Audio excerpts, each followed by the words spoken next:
Arise, minions, and welcome to unMadeGaming. We are here for the premiere episode of our newest campaign, Void, a Coriolis campaign. We are here with our full cast and crew, doing full cast and crew things. So if you guys like that sweet, sweet intro, shout out to Little Red Dot. She made that, and that's pretty dope. So blow up the chat for that. As you guys know, we are funded by our patrons. If you want to support the channel, please go ahead and over there. If you want to discuss this game and all the people in it, please go check out our Discord. And most important announcement of the night, that little bar in the bottom right-hand corner, the corruption bar, as it is called, serves two purposes. Purpose one is that when that bar fills, Dot gets to do whatever the hell she wants to us. But more importantly, all the money that goes into that bar goes back to these wonderful players here. So if you want to help us pay these wonderful players for the amazing entertainment you're about to see, drop a coin to your streamer. That being said, we will toss things over to Dot with her disapproving grandma glare, and she can bring us into the world of Coriolis. Thank you so much, Mike. Love you. I am so excited to be here. I think the first thing I want to do before we dive into the game is actually talk about why I want to play this game, because it is very relevant to me. I wrote a letter to my players. I'm not going to read it, but I will kind of slightly regurgitate. The setting of Coriolis, I think, is one of the most beautiful tabletop games I've ever read. And it drew me in because I have a deep-seated fear of space. Like a big fear of space. And in my college years, I had a little bit of an existential crisis after being far too inebriated and staring at the poster on my friend's college dorm that says, "You are here." And it had like a little arrow pointing to a little red dot in the middle of the Milky Way galaxy. And I'm sure you've all seen it. It was in every science classroom like ever. And it was quite a little bit of a rude awakening, and really started the existential crisis that brought me into my artistic phase, and thus my name, Little Red Dot, which ties in really beautifully to the world and lore of Coriolis, because the darkness between the stars is ever encroaching on the third horizon. The year is CC 61. 60 years ago, in what is known as the Third Horizon, a collection of connected star systems, 34 of them, in fact, right? Yeah, 34 of them. A ship arrived full of humans, and it changed everything. The ship they arrived on was called the Zenith, and therefore they are known as the Zenithians. The rest of the humans that were already here have called themselves the First Come. They were here first. And though their history far exceeds just 60 years' time, which we may find out more about, the most important thing is that the Zenithians took the shell of the Zenith ship and built something known as the Coriolis, a new space station, one that was to beckon in a new era of prosperity, commerce, and really a place for the Third Horizon to thrive. Because prior to that, they were in a bit of a dark ages. Now, the Third Horizon continues to shift. Even after 60 years of the Coriolis being here, of serving the people, new species has been found. On the surface of Xene, they are known as the Ghosts, and their appearance, 5 in fact, have demanded a single seat on the Council of Factions here on the station of Coriolis. 5 days ago, the first emissary has arrived. They walk among the humans on Coriolis. And as the camera pans through this massive space station, shaped kind of cylindrical and tall, and has a piece that runs around the center, known as the core, the camera pans through busy space station. Thousands and thousands and thousands of people live here. And our camera pans in on a operative, we'll call him. Sewell walks through the busy space station, having been here, lived here. Paul, tell us what your character looks like as they parse through the crowded people, headed towards a very specific area of the Coriolis station, which we'll get to in a second. So Saul can be kind of seen with very loose, thin linen clothing that's kind of being held up by hardened leather pieces on the kneecaps, the shoulders. They're kind of worn, very dark, like earth tone colors-ish. And he has a very deep blood maroon robe, kind of like a cloak that has a hood, and then the hood kind of covers over his eyes. so it's kind of hard to see what he's looking, but you can tell the guy has a ton of circles, a lot of sunken eyes. Like, it's just his facial structure just looks tired and just fed up. His natural demeanor is pretty much, please don't talk to me. And he kind of gives off this aura of, please don't talk to me. And he's kind of just like drags his feet a lot.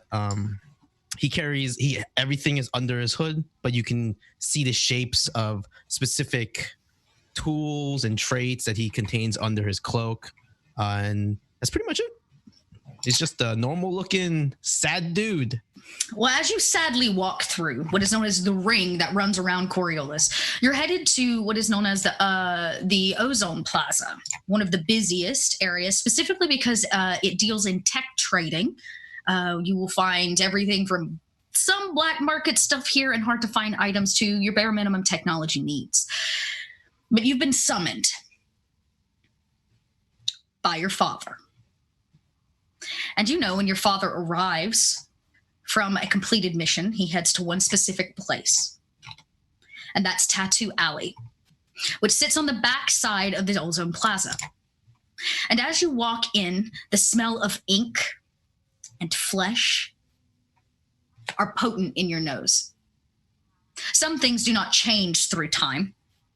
Tattoos are one of them.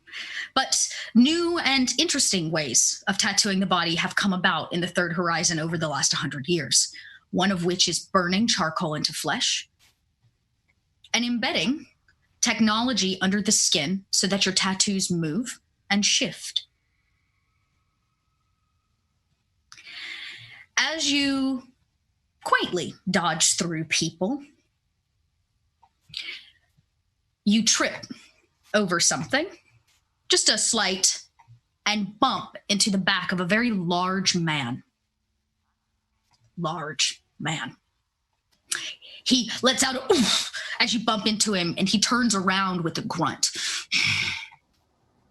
He looks down at you. His face is tattooed, and you can see under the skin, the tattoo sits just on the surface, creating a raised effect, and they move and glisten as he snorts. A blue, like ember under the skin passes backwards. And he says, "Watch where you're going." Pardon. You seem to have a little mishap going under your nose there. I'm sorry, what did you say? And as he steps forward into your space, two other men that were sitting next to him stand from barrels and crates. And he says, "I'm sorry, I couldn't hear you. Neither could my friends. Want to say it again?" Yeah, I said you have like something under your nose. It's like blue and puffy. I don't know if you meant to get it like that. It might have been a bit of a mistake. I mean, it looks good on you, I guess. But if you mind, I gotta move. He looks at his friends, making kind of eye contact, and one of them claps you on the shoulder. The other one claps you on the other shoulder. Tight squeeze of their fingers. And he says, "What I'm hearing is that you've come to Tattoo Alley without a tattoo.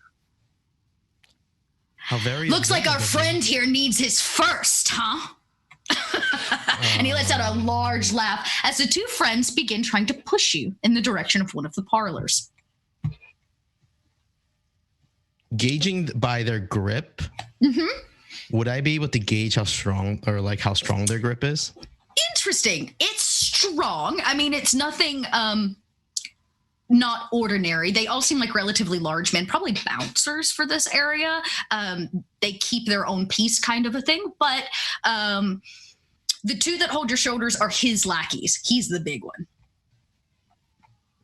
I'm going to try to kind of stay firm and not give in to them shoving. Okay. I will have you make a check here because they're shoving.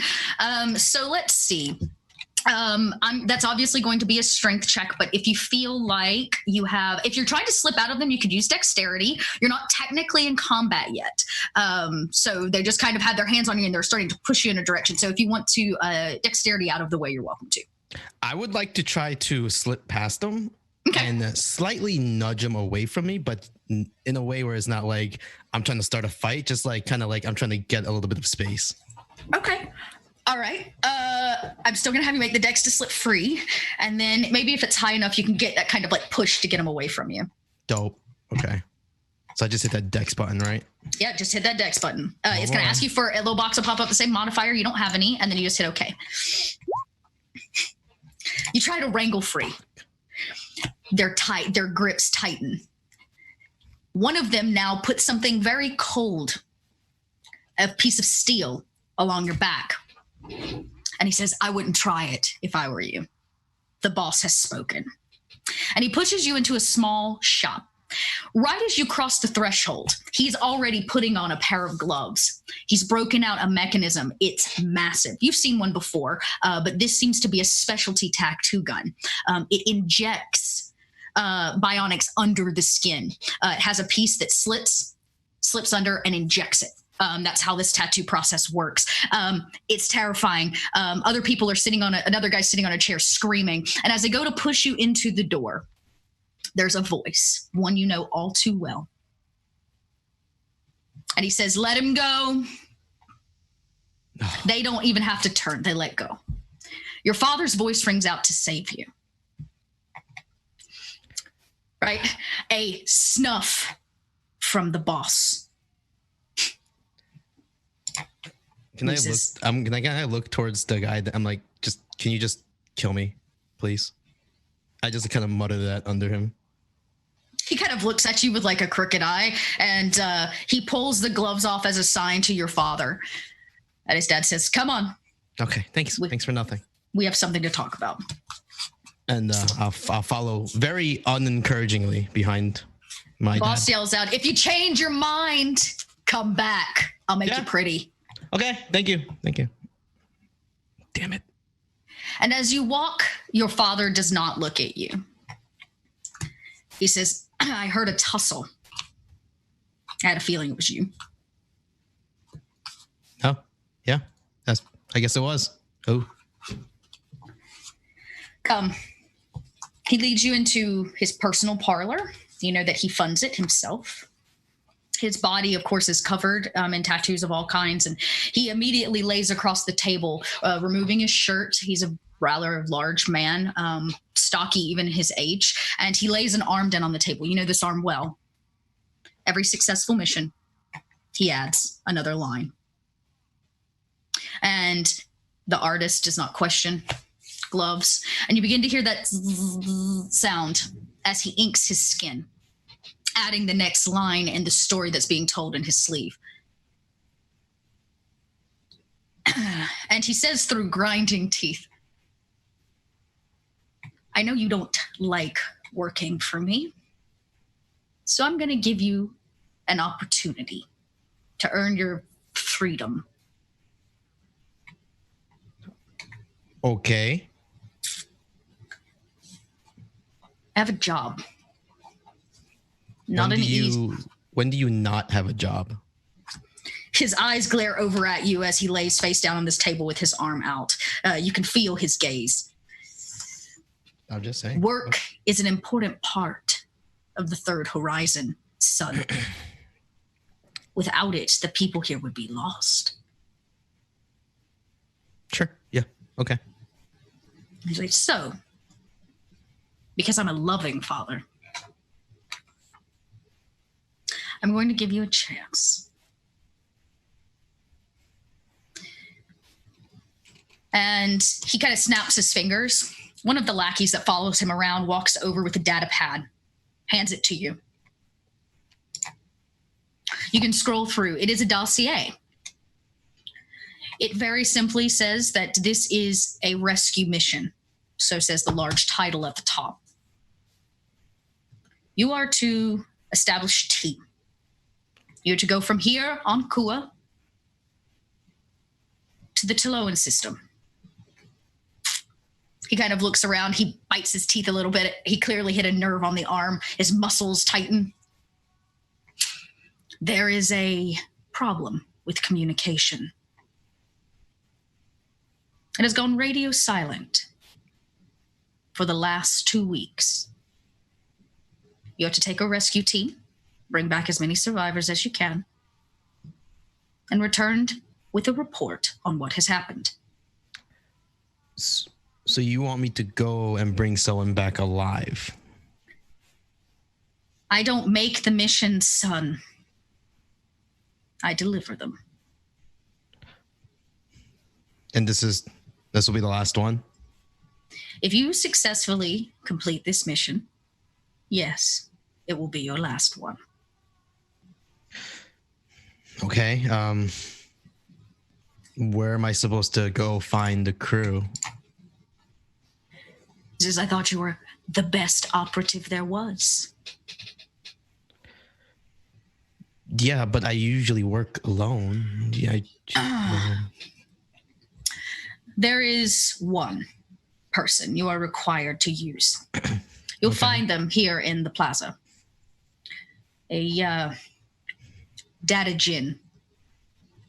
He works for the same employer as I do. Okay. Oh, okay.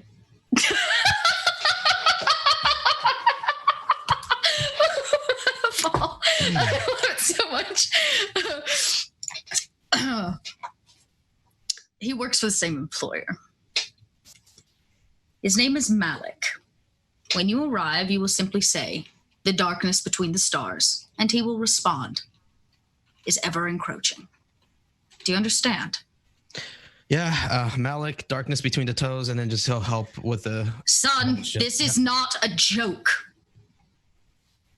Okay, yeah, I get it. I have tried to instill in you an understanding of what we do and why we do it. You may not agree with who I work with or how I do things, but this is not an assassination mission. This is not some moving of goods. If the rumors are true, whatever has happened in the Taoan system is not good for anybody in the Third Horizon. Do you understand? Yeah, sure, I get it. Creepy, like, doom above, sure, I don't care. Let me just get this done so I can get out of this nonsense. Hangers, well, let me sweeten the deal for you since I know what you do speak to. He reaches in his pocket as he lays face down on this table, and he whips out a credit stick. Ooh. I knew your eyes would light up at this one. You only speak one language, son. Right. And he kind of holds it out to you to take. I cautiously reach out. Just like kind of keep my eye on like the surroundings, like, okay. And he says, everything that you would need to pay for and the team that you would need to hire should be covered on that. If you can't do it for this, and he kind of gestures to the stick, then you're not an operative that should be working with us anyways. You know what? Couldn't agree with you more. And he goes, good luck, son. Thanks, boss. And I'm just going to turn away and walk out. The sound of the needle is all you hear, and a small grunt from your father as he continues to endure the pain. And you walk back out into the main alley. The three men that you bumped into earlier are all eyes on you. They stand a couple hundred yards out, or a couple hundred feet out. And you know the way back down. You are just a little outside. If you want to see, you're welcome to look at the map that I have in Roll20, Paul. You're in the ring that's off to the left. You're here at 14. This is the Tattoo Plaza. And so you walk some of the lighter alleys, which have everything from kids playing to adults kind of standing around, all of which are tattooed, children included. And you hit the main thoroughfare about here and head back into the Ozone Plaza as the camera follows you and heads up, showing the vastness of this plaza. It is a massive place, one of a lot of commerce. And like I said, most of this is technology. So the booths and stalls have everything from wire cables to chip pieces hanging. People are trying to hawk wares and convince one another that they can do better than what they currently have strapped to themselves. And you begin a barren search for a man named Malik. Malik, where are you and what are you doing here? Man. What do you look like? Tell us who you are. I don't know that first one, the first question, where I am or what I'm doing here. What I look That's like. not a Mike existential question. I'm asking Malik. Oh, okay. Malik. What I look like is an easy one. So Malik has long dark hair, probably like a little bit past shoulder length. That's tied up into a neat bun, undercut on the sides. He's slim, athletic build, and he is wearing mostly like nicely fitting black clothes, like a black like long sleeve shirt and like some kind of appropriate. I assume they're not actually jeans, but like a whatever accounts for a space denim. They'd be like a canvas pant. Yeah. Of a darker tone, and he is in a shimag that he's wearing like a scarf around his neck. Cool. And he's probably, what time of day is it? Quote unquote. What time in the cycle is it? In the cycle, this would be midday. Okay. Most of the stores are in the plaza here are just now opening because you're looking at like food and things like that, and other commerce. I'm sorry, you're looking at technology and things like that, not food and commerce, which would be open in the morning. So mid-afternoonish. Yeah. So then he's probably it's probably his lunch break, to be perfectly honest, and he's probably just boredly walking through the market because there's not much else to do on a work day. So he's probably like halfway through his break as he's just perusing down these rows and rows of technology, because he works in one of the industrial buildings here in the tech district. So yeah, he's just perusing and sort of hanging out. You peruse, and it's a faint and tiny voice actually that reaches out to you. Goes, "Hey, Mister." Yeah, kid. I got something for you. Like, you got something for me, like, I'm going to reach out, and then your friend's going to come up behind me and steal my wallet, or, like, you got something for me, and you want to hand it to me, and then I have to give you some burr. This kid kind of looks at you and squints his eyes. He's like, "You got burr?" I mean, yeah. Well, that changes everything. Shit. Why? Well, because I got something for you. And he holds up an information stick, which you know would fit right into your data pad. Uh-huh. And where'd you get it I mean, from? I was going to give it to you for free, but if we're going to trade, that's fine. Well, if we're going to trade for it, where'd you get it from? A man. What kind of man? A manly man. I told you I wouldn't turn this to a comedy, and I'm failing miserably. Like a tall, bearded, the kid kind of like, he's very clearly trying to avoid answering your question. Dot's not just being a total bitch. He says, "I don't know, he just kind of came up and he gave me some burr and he said to make sure you got this." Oh, so he already gave you the burr then, so that means I don't need to give you more because you're not actually giving me any information that I Well, he have. said it was for delivery, but since, you didn't really want it. So, tell me this. Where did he give it to you? Over there. And he points at like an alleyway. He says, he was right over there. And he kind of points, and there's a stocky, short, kind of rotund man who is, instantly. He wears his head mostly bald except for a long string of hair that he braids into the worst kind of rat tail. Good. And it drapes down his back on the robes that he wears. And he sits at a counter. Nobody else is there at this counter, like open bar type thing. He's fiddling with some stuff. Who is this man? You would know this man to be, his name is Merez Alcan, and Merez is a middleman for the person that you work for. He has a particular interest in technology, specifically ancient technology, and the black market trade of it. And he says, "I don't know, he just said that you were going to need this. But if you don't want it, I can keep it." No, I mean, I do want it. How bad? I mean, that depends. What are you going to do for this burr? Well, I'm going to give you the stick. Yeah, but see, I'm twice your size. So, like, I could just push you down and take the stick. The cat goes, "Ah!" and just starts wailing as loud as he can. Just a fake cry as loud as he can go. People start, like, looking around at you. Fucking. He said he's gonna push me. The kid pockets this cred stick or the information stick. Malik grabs him by like the forearm, and he just starts shouting. What's the police called in this area? So there are two. This section is not actually run by the adjudicators, I believe. This is actually run by.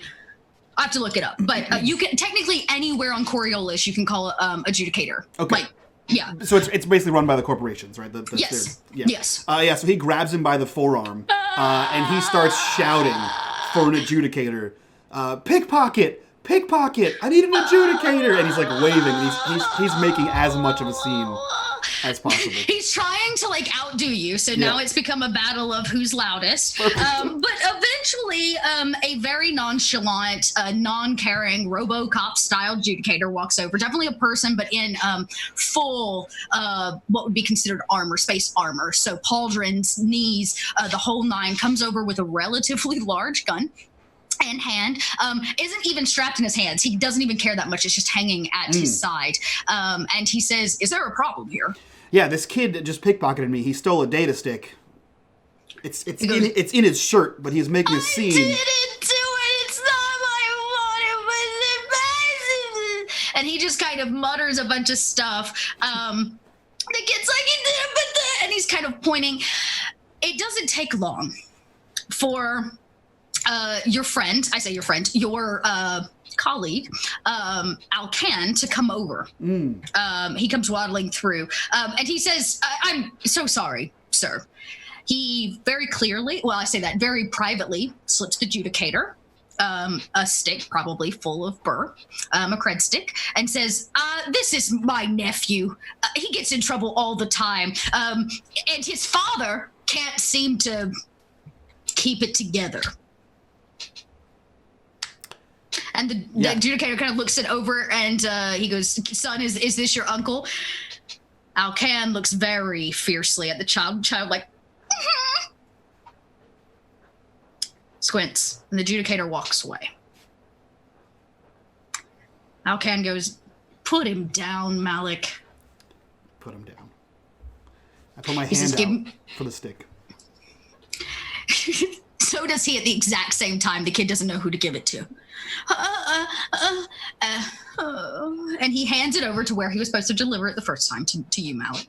And Alcan looks up and he says, "Would you like to join me?" And he gestures back to the booth where he's been working on something. I pocket the stick, and then I kind of like tussle the kid's hair, and I hand him a burr, and I look at him and say, "Did we learn a valuable lesson?" Get out.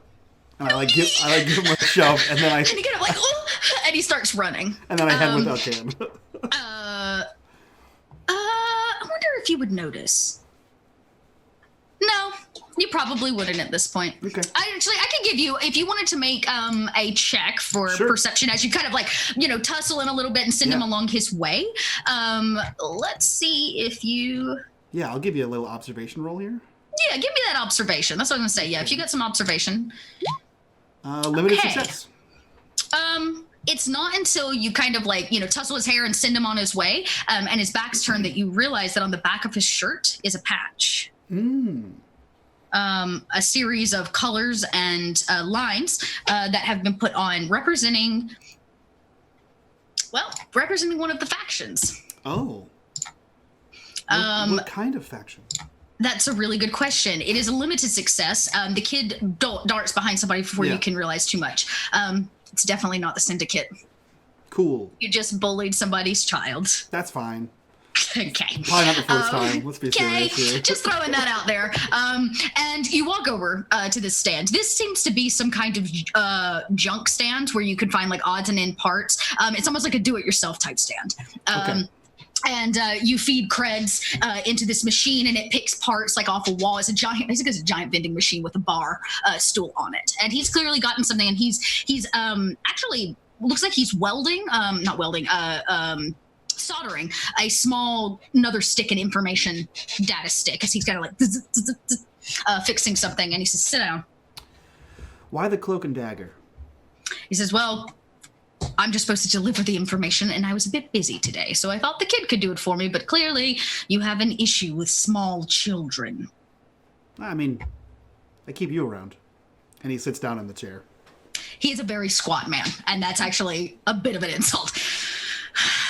He stops soldering and puts it down, knowing that he might hurt himself if he does it under such anger, or ruin whatever data is on the stick. And he says, I came to save your ass. Okay. He goes, well, if you're going to be shit company, you can go elsewhere. Oh, I thought there was more to the... That was it? Well, there is, but... I mean, I don't really think you saved my ass, but, I mean... He goes, do you think that Judicator was going to believe you? With a kid? I mean, a street rat or a respectable businessman doing business? You should check your eyes, Malik. That was not a street rat. Who was it? He goes, that's not my information to tell. Plus, that's not what I broker in. Okay, what's on the stick? I don't know. Don't you... It's your stick. You looked at it. I might have. I know. What's on the stick? Your next mission. Ugh. Off Coriolis. Ugh. Okay. From the usual? This one's bigger than that. It's a rescue mission. On the surface. And I'm going? You have a different mission. Okay.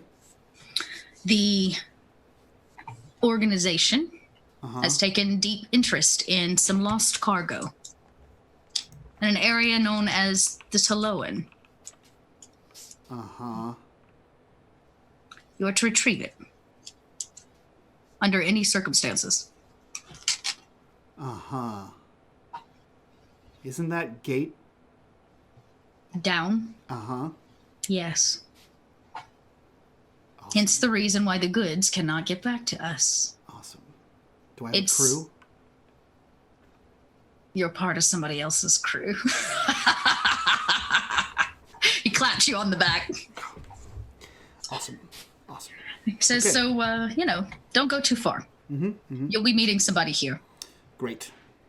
You might want to check that data stick. Yeah, I'll do that. Tea? Do you want tea? Do you have tea? He looks around at nothing but technology around him. No. Amazing host. And he pulls out his tablet and sort of slides the data stick in and starts scrolling through files. Thumbing it. Yeah. Okay, so you get the same dossier that has already been handed out once today. That there is a rescue mission that is to be done in the Taoan system. The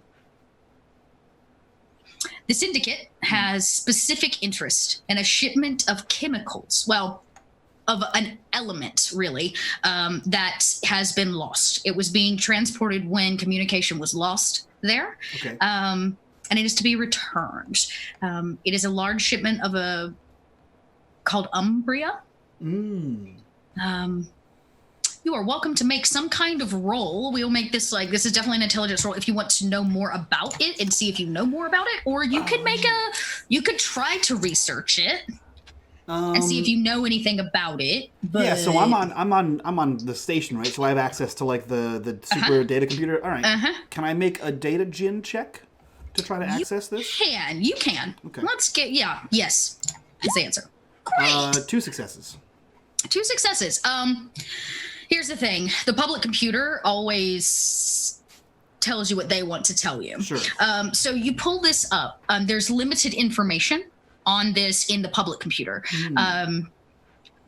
It is a volatile element that is used in the making of very potent substances as it's listed. It is not easy to come by, and even a small quantity is very, very valuable. That means if somebody from the syndicate is seeking it, they're probably seeking it for some kind of new drug or to make a new batch of something. Okay. But it was lost, obviously, and aboard a ship, and you are to retrieve it. or at least find the ship that was trying to get it there and get it back. They want it. They want it bad. In addition, you are to work under an operative that has been hired also by the syndicate, known as Sul.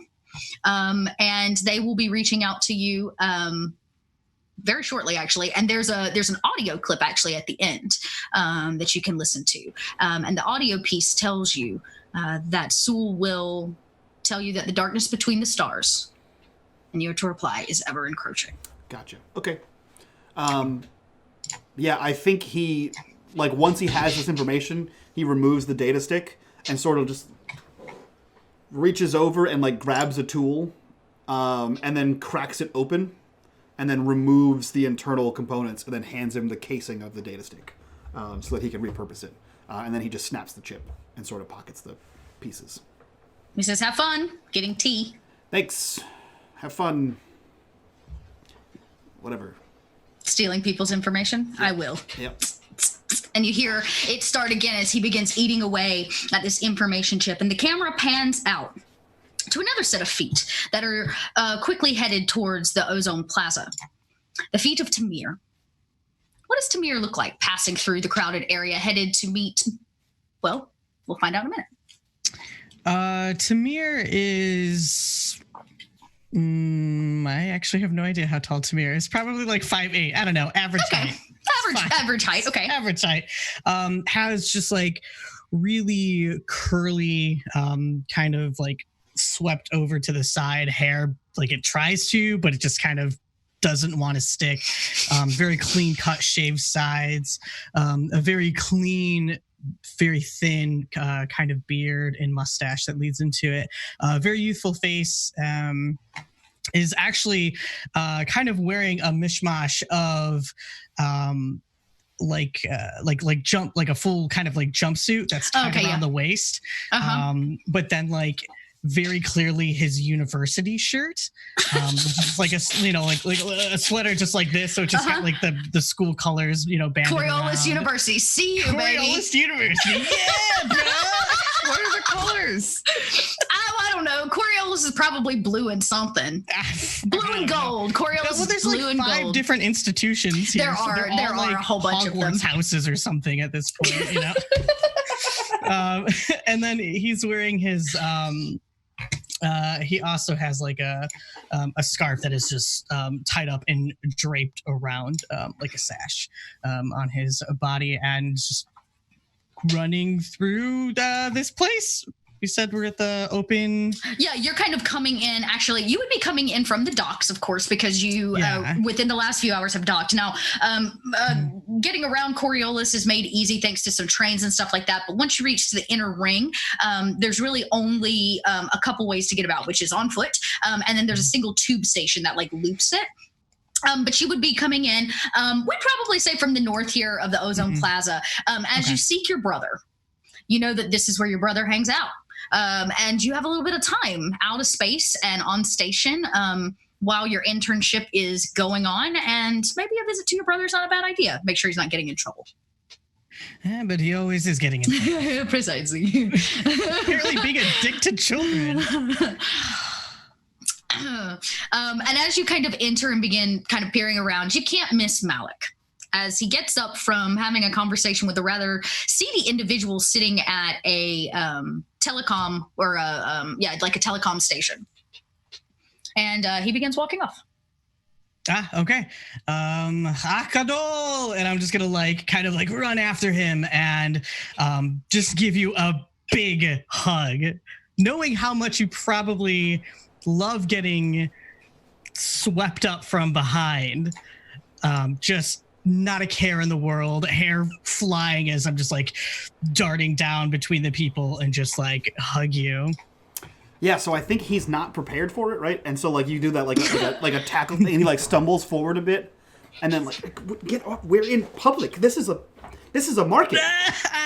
What are you doing Malik, here? I miss you. How have you been? I'm great. Shouldn't you be in class? It's like the middle of the day. My class is the spaceship now. I'm sorry. That doesn't make any sense. my job, my internship. This is what I do. I fix the Defiant. Oh, is that like a? What is that? It's okay. So it's this freighter ship, and it's actually quite amazing. It was originally meant to. Oh God, what was it originally meant to do? It was a research, right? It was research, planet-side research, basically. Yeah. It was a science freighter. Mm-hmm. So it's a ship for nerds?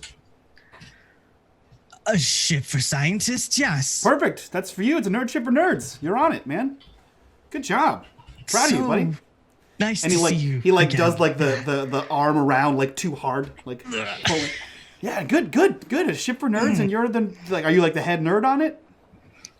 Well, yes, I am the head nerd. That's a big improvement from being bottom nerd to head nerd.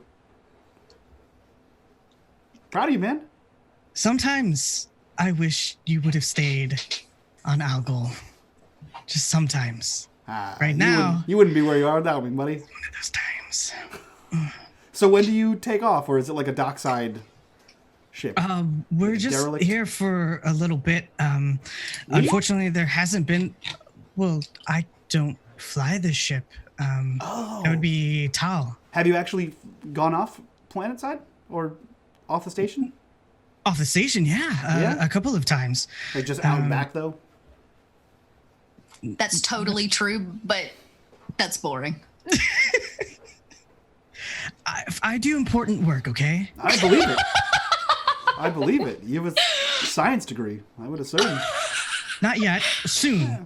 You're like Hopefully. 3/4 of the way to a science degree. Yeah, that's about right. Math was never your strong suit. Yeah. Words, not numbers.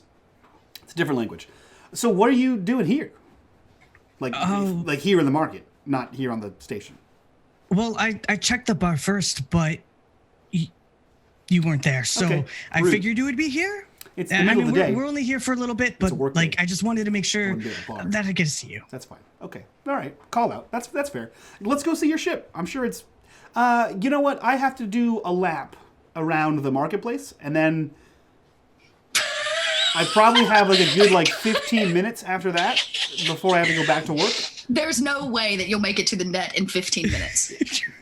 And then I will. Like a lap, and Tamir will pat your belly a little hard. Ooh. Have you been eating too much of the kebab, or I leave for 2 weeks. It's been 2 weeks, Malik, and okay, I see what we're doing here. You don't want to come see the ship that I've been on? I do want to, but I have. 3 months? Do you know I've been on this ship for 3 months? Has the ship been on Coriolis the whole 3 months? Mostly. Yeah, so that means you haven't actually gone anywhere. Just so we're clear. We've left. We've left. We've docked. We've undocked, and then we've docked again. Okay. Have you been to Kua? No. That's right below us. Yeah. Yeah, that's the closest other celestial. You might have flown around the monolith, but Yeah. Okay. Just to see the sights because we have nothing else to do. You don't want to waste fuel. It's really expensive right now, and you don't have a job. It's incredibly expensive. I'm just saying, I'm meeting someone here, other than you apparently. When I meet that person, I will come see your ship. You can hang out. Maybe not. Maybe I just come meet your ship a little bit later. Are you going to be at it? Wait, Malik. Yeah. And I kind of do that brotherly thing where I pull you a little close. Uh-huh. Is it a girl? Will that get you back to your ship? Emo would be so proud of you. Like an actual girl, not like a simulated one. As he says that, something heavy in your pocket, Malik. Mm-hmm. Like a hand. Mm-hmm. A small one. Mm-hmm. But clearly trying to pickpocket you again. What side? Your left. So the side that Tamir is not on, I would assume? Correct, yeah. I don't know why I pictured you on the left. Yeah. Tamir on the right, and you guys are hugging, and somebody is trying to nip in your pocket, and it gets, you don't know if they got bumped, but there was a heavy pull at your pants. Okay. Because I failed all my rolls. do I want to let that kid go? Because the only thing that's in that pocket is the broken data stick. You know what? I'm going to attempt to grab the kid, to like reach out and grab the hand that's in my pocket. Okay. You turn around and grab a hand. Okay. It's not the child. Cool. It's this kind of gangly, their entire body's almost like wrapped in like black, I guess it'd be like gauze almost, like from head to toe, kind of like a mummy. And they wear a black like hood and cape that goes with it. And they clearly botched what they were trying to do. They're a very frail frame. And small, but not the same child. And you are welcome to roll a dex to grab that hand. I fail. You fail. The hand pulls free, but you make eye contact with the whoever it is, and they dart into the crowd of people and begin moving very quickly. They did not successfully get the data stick. Was there anything distinct about the person? Other than their the fact they were like eyes. head to toe? Okay. Their eyes are what's really like showing. They have these kind of piercing blue crystal eyes. Gotcha. I think he reaches into his pocket and makes sure that all the contents are still there. And then he just sort of turns back to Tamir and says, that's why you need to go back to your ship, because you look like a target. And when you stand next to me, you make me a target. I just got pickpocketed while you were standing here. So you hit the plaza. And you very clearly, smack dab in the middle, stand these two men hugging each other, having a quaint conversation. And very loudly, you hear Malik say these words, kind of lively, as you do see somebody like dart off into the crowd of people away from them.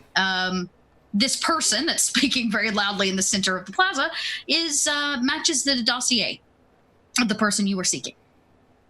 But he stands with somebody else. That was not part of the deal. Shit.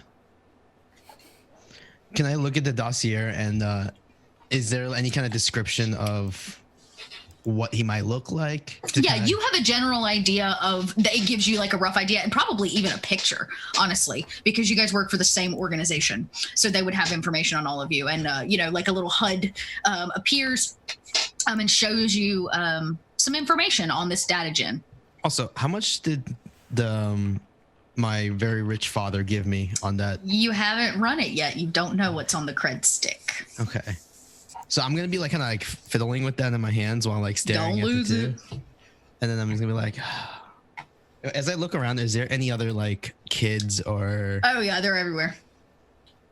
They're kind of, some of them are playing. None of them have really noticed you, but you will know that whoever ran off from them is I not. saw that too, right? Yeah, you would have seen just the dart of the person, like the end of the cape, was not a child. Was not a child.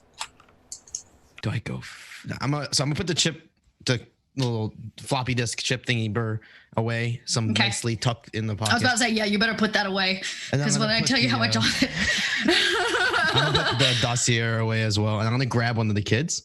Okay. There's some kids. They seem to be playing some kind of game with some broken parts of a ship. It's something probably like we would consider jacks, but it's made out of, bits and pieces. They made the set themselves. Okay.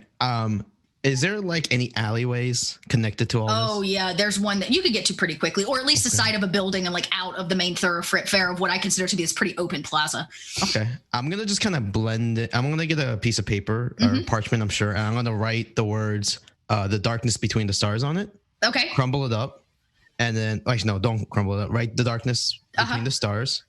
I'm going to write toes and then cross it off and put stars because I'm like, fuck, that's not right. And then I'm going to put like, I'm gonna look around and look for a very distinct stand. Is there any kind of like stand that has like any colorful, very like outstanding, something that like stands out in the market that could be distinguished? Yeah, there's this very, very bright stand off to the side that's trying to sell this new piece of tech.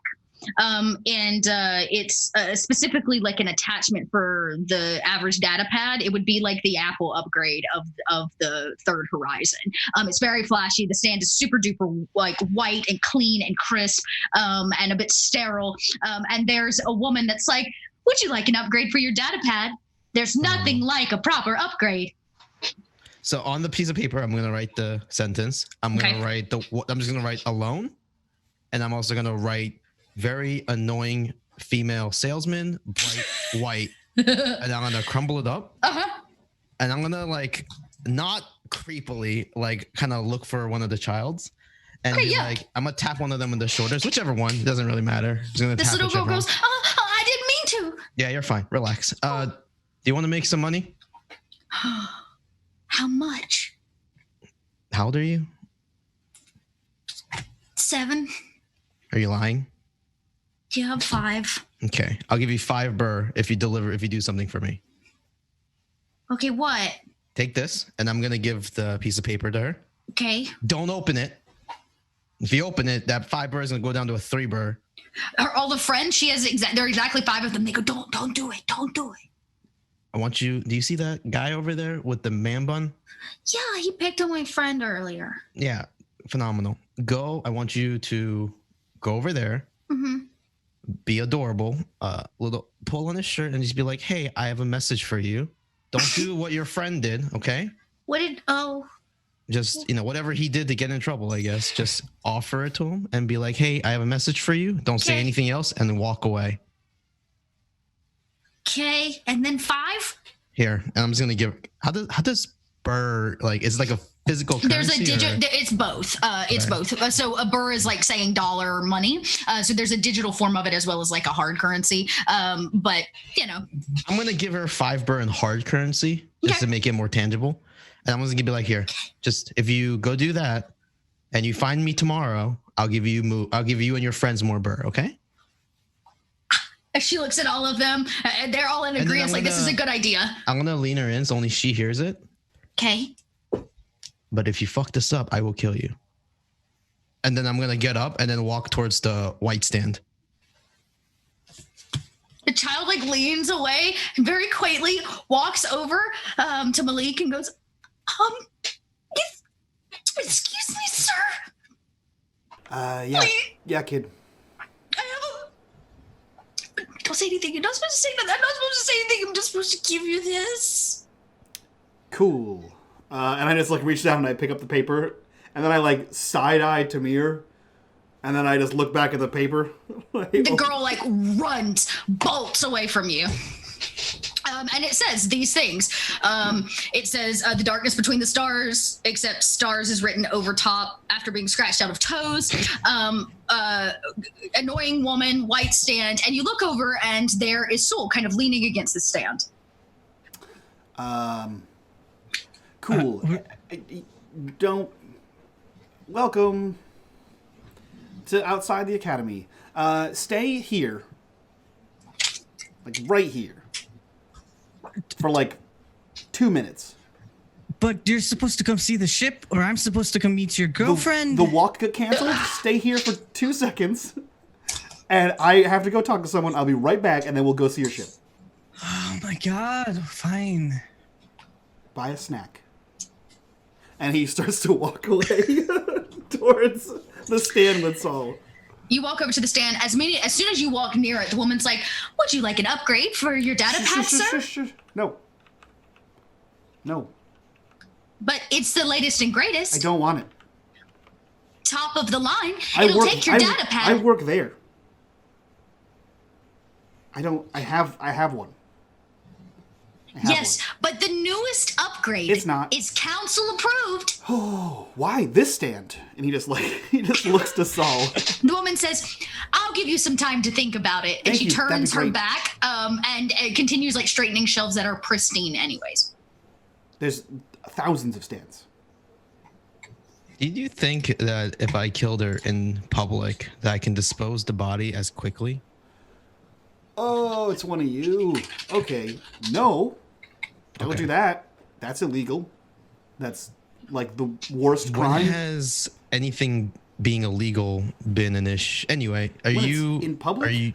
Are you Malik? Are you? You just randomly gave the note to me and didn't have any. I kind of took an educated guess, honestly. You guys are the worst syndicate members I've ever met. Okay. Ever. Let's pretend that I am and let's see what happens here. The note? Mm-hmm. Read the note. I read it. I look at the dossier like, I think you're supposed to do something. He's supposed to say something back to you. I'm aware. Okay. No, I was answering for Paul. I know. Well. Oh, I guess. Fuck my dad. All right. The darkness between the stars is ever encroaching. Now, don't write things down. I mean, you got the message. Yeah, that's like 101. You're here. Yeah. You got the message. What? I'm like looking at the dossier just back and forth. What is the next? Pretty sure what is this the is next you. step? What are we doing? Do you know any ships? Do we not have a ship? I was told we have a ship. We're crew on a ship. No, I don't have a ship. You don't have a ship. I'm just the crew on whatever ship you have. I think we're supposed to get a ship. Okay. Do you have any other skills besides slaughtering civilians in public? Not really, no. Can you pretend you have any skills? Not really, no. Cool. So do you have a ship? Maybe. Oh, actually, before we move on, and I lean over and I point to your brother. Who is that? The engineer on the ship. Oh. A ship? Mm-hmm. Perfect. Okay. Are you friends? Yep. Do you know what kind of ship? A science ship. Too bad it wasn't a freighter. It's a science freighter. I look at the dossier and like read over the mission. Oh, perfect. Okay. Yeah, that means that you would be able to do your research, gather information, and potentially bring people back. This is perfect. Wow, you're becoming a lot more helpful than I expected to be. You're far less. Let's go have a conversation with your friend. Let me talk, and you just, I don't know, exist menacingly. I think I can do that. Great. And then while we're walking back, could I like check how much burr is on the thing? Yeah, there's like, it's almost like, it looks kind of like an ATM, but it's an open computer system that pretty much anybody can use that's connected to like the main system, and you can run your cred stick through that if you want to see how much you've got. Okay, I'm gonna go ahead and do that and just check it. You pop it in, you enter your personal code to access the information, and there's a moment where a bunch of zeros pop up, and then the numbers start rolling. And they end at 10,000 burr. Fuck. All right. I just take it out and I put a pocket in. It's like, damn it, fuck you, Dad. All right. And then I'm gonna walk away and walk towards Malik and be like, all right, just needed to check something. Okay, great. And he starts heading towards Tamir. Hey, this is Saul. my friend Oh my Saul. god! Oh my icons. Is that the better phrase to say? Oh my icons, yeah. Oh my icons. Oh my, with just like a big oh am I? Don't finish whatever you're like about to that. say. I like it. Whatever the next Is words this- are coming out of your mouth are wrong. Malik! He needs a ship. I didn't know. He needs Why a ship. didn't you He ever wants tell me? He wants to hire I'm a so ship. happy for you. It wouldn't have mattered. You're extremely excitable. He really is. He really is. This is Saul. He wants to hire a ship. Are you the ship? No, you have a ship, you idiot. No, I don't have a ship. I work on a ship. But you You work told on me he had one. a ship. I didn't tell you he works on the ship. I told you that he is the chief engineer of the ship. So you know a ship, and I point to Tamir. Well, I know many ships, yes, But you work on one. I work on a ship. Right, You I wouldn't know that that Tall did dock here because you're still looking for work.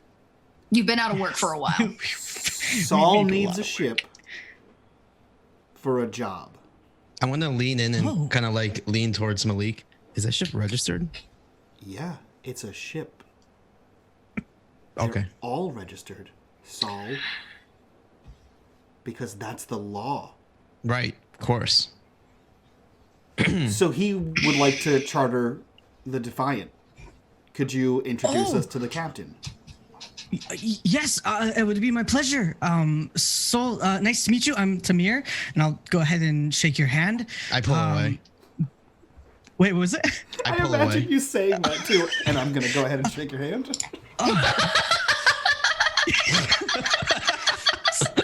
Yep. And I mean, Canon like now. Soul, like as you like try to shake his hand, I'm just gonna look at it and be like, no. Great. Yeah, he doesn't like touching or people or fun. Is Malik? Is Nope. that why you didn't want to tell me about? Not him? what you think it is. Just a job. What do you think it is? Okay. He thinks we're a couple. Why would he think that? I don't know, frankly. We just met. I know. Wow, that's so soon.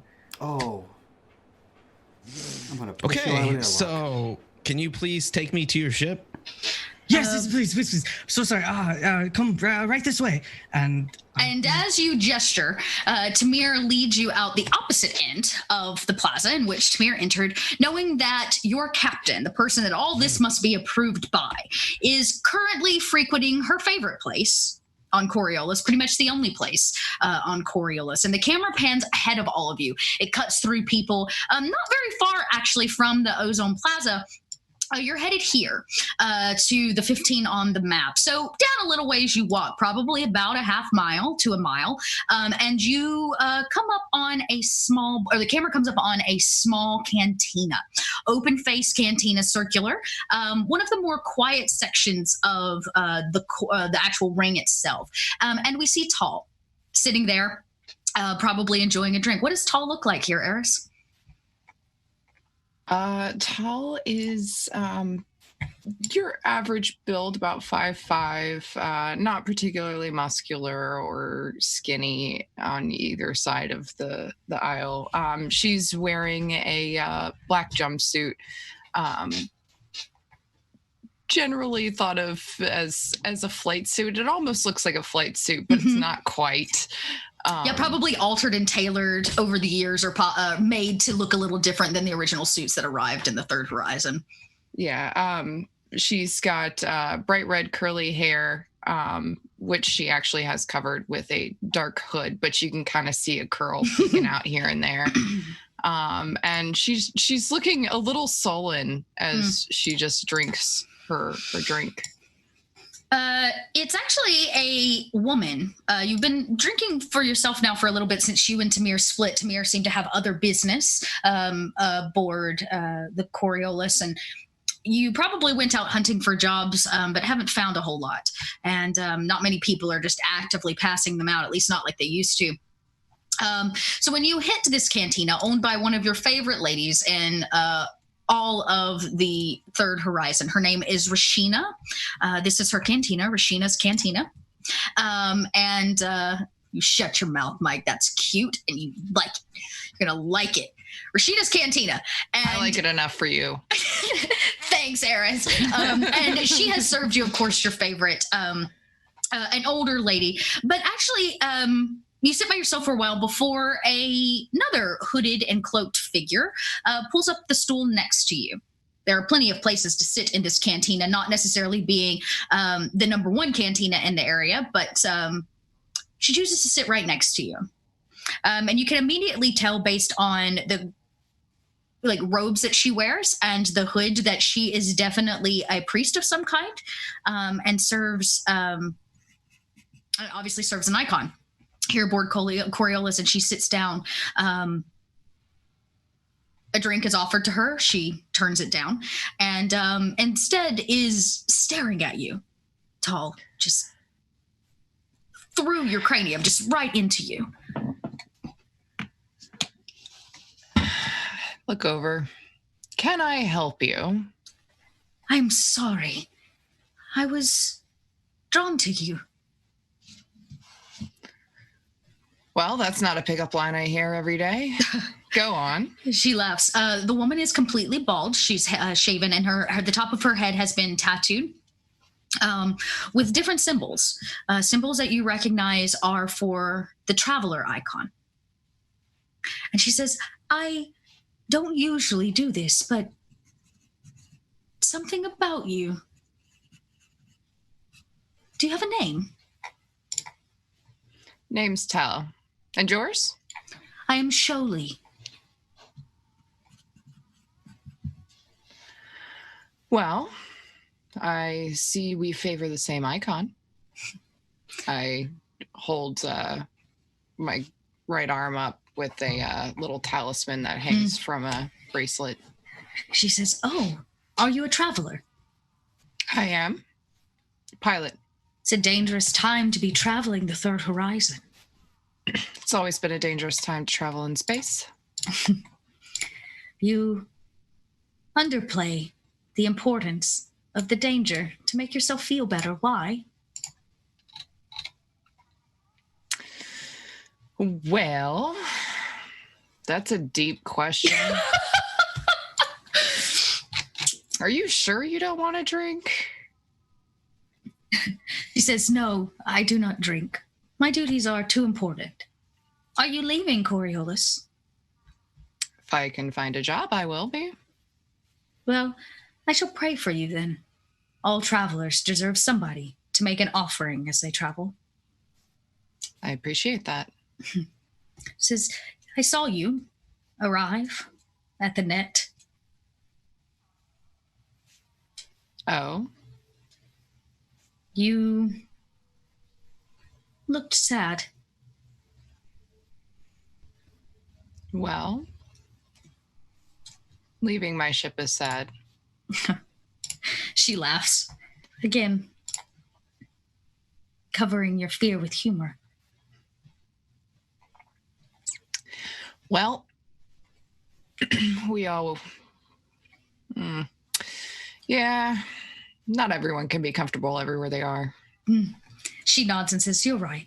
I'm sorry if I come off forward. It is an odd feeling when you are drawn to someone. There are many in the third horizon, and I spend my days on the docks praying for travelers. But you seem like you needed something more than prayer." Well, if you have a good paying job, I'll take that. She says, "Unfortunately, that is not what I deal in. But I lean very close to her and whisper, "Are you a mystic?" she smiles and her head drops a little and she says, "If I were to say yes, would it change anything?" I'm open-minded. She says, "Then I am touched at your openness, especially in a time when so many, like myself, are being killed." It's fair. It is easier for me to pray than it is to accept my powers.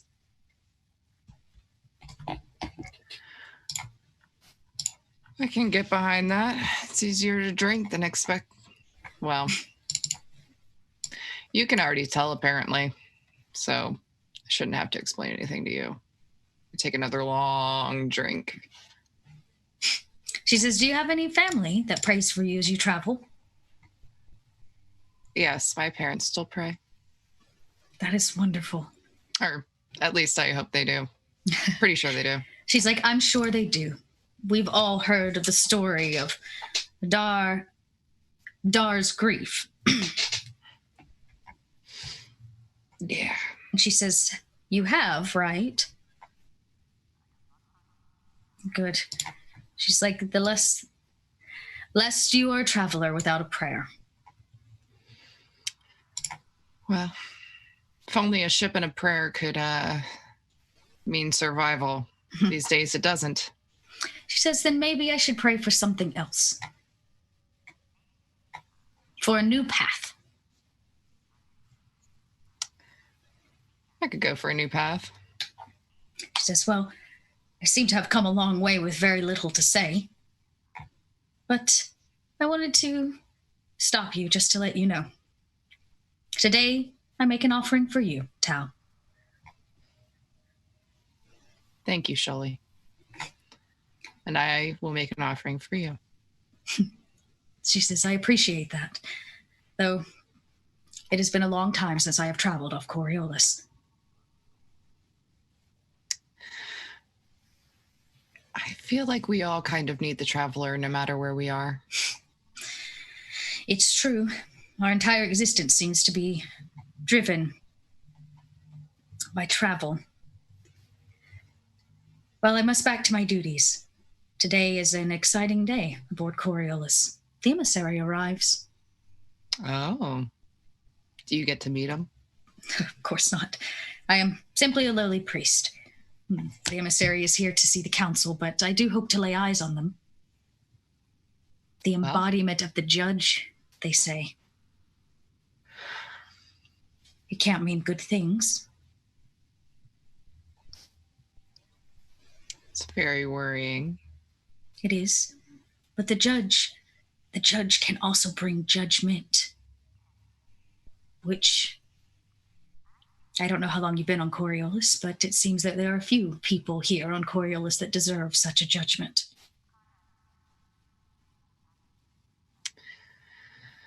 I don't spend much time here. I try not to. It's probably a good thing. Coriolis can work its way into your mind, change you, just like the darkness of space. Probably why you travel between them, yes? It's funny, there's a feeling when you get there or nearby. It's hard to explain. To the emptiness, the void. Yeah. Strange things happen. I have heard. Well, I pray that you do not meet such things in the darkness of the void. May wherever your next travel be, may the journey be swift, and your findings be great. And she gets up and she nods. She slides her hands into the long sleeves or the draping sleeves of her robes. And she says, for you, something that I think you'd like. And she reaches deep into her cloak as if there's like a pocket on the interior sleeve, and she pulls from it a small figurine.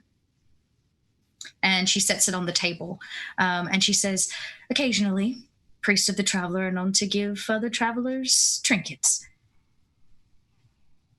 May it keep you safe. And she walks away into the people and back to the main thoroughfare, just in time for you to see a familiar face. Your intern, Tamir, pushes straight past this woman with really no consideration of her in any way, followed by two additional gentlemen that you do not know. They move at a relatively quick pace. And Tamir, Tal is exactly where you left her. As they walk up, I take the figurine and I put it in one of my pockets, making a mental note that I need to get a shirt with wider sleeves so I can put a pocket up my sleeve, because that was a great idea. And Tal would have never thought of it on her own. Nice. She did give you something. I love it. There's only one open bar stool to the right of Tal, but this is an open-faced cantina. So that looks kind of into this area. And this, middle-aged woman behind the bar, she looks at all of you waiting to see if you're going to order anything as you walk up. Tamir's not going to order anything. Then she ignores you and she moves on. And she starts serving other people, leaving the four of you alone. Hey, Tamir. Hey, Tal. This is Malik. This is my brother. Hi. Yep, that's the one. Nice to meet Malik, you. Tal, Malik. Hey, this is my friend Saul. He needs to hire a ship. Shut up. Shut up. Not what it is. Not what it is, Tal. Not. This is a friend of mine. He needs to hire a ship. I'm told you have one. I do have a ship. It is for hire. Great. Where are we going? Saul? I look at the dossier. Where am I supposed to go? Yeah, you guys are headed to the Taoan system. Let me change our map over to the actual Third Horizon map so you can see it. All right.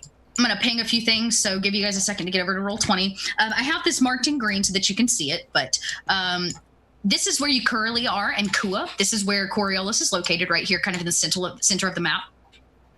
You'll be able to take one of the portals and jump to the system of Hemira, but because all systems have been lost with this other group, I want to pull this to the side. With Taoan here, you can see it. You will have to fly from Hemira to Taoan without the use of the portal.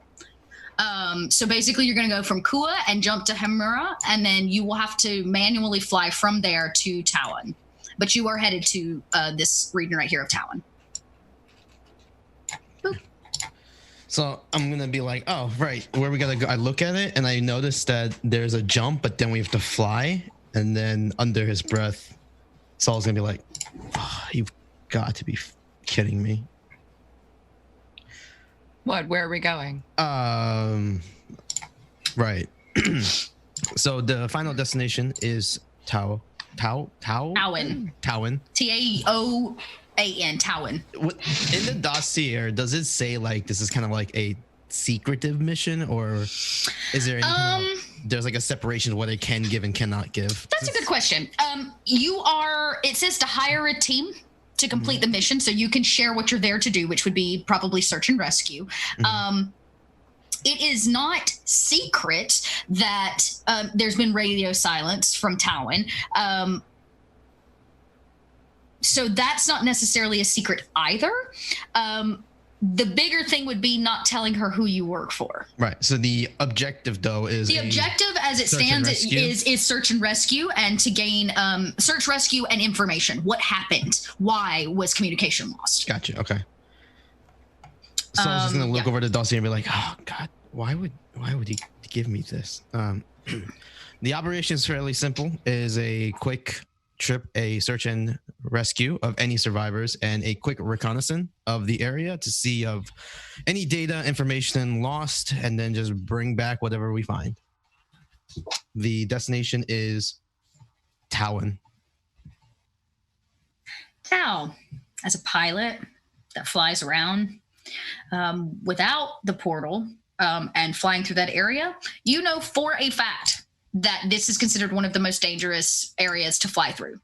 This is actually known as a danger zone between Hemira and Taoan for various reasons. And just because I have a hard time with scaling money in games, what, as a pilot, what would one normally charge for the flight like this?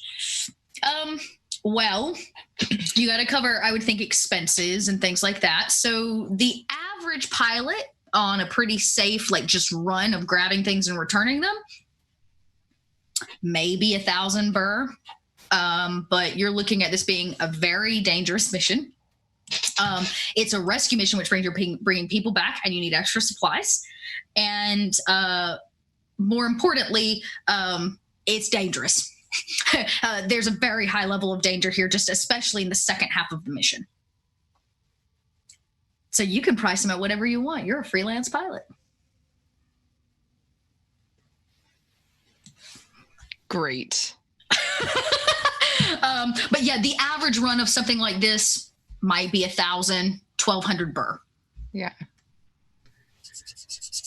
So you want me to take my freighter to Taoan in a dangerous area for a search and rescue? I mean, they don't really have search and rescues in safe areas. Or they... Fair. I look over at Malik and be like, yeah, what he said. Tal, it's kind of a noble job. It is. We are But I noble also people. need fuel. And Tamir, you get to see 2 portals. Yeah, 2 portals, I know. I mean, that and like...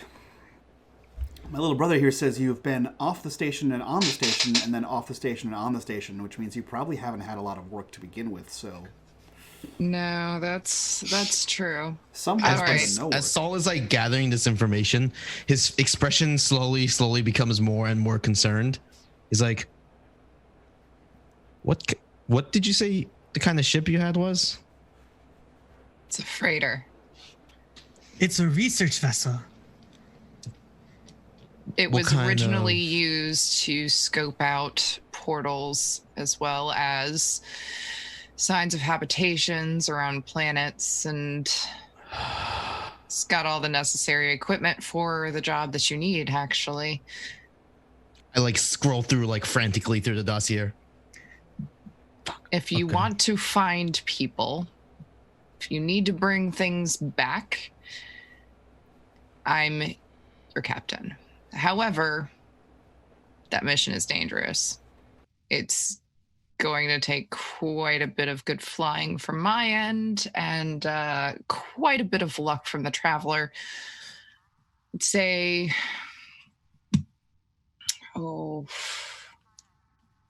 2,000.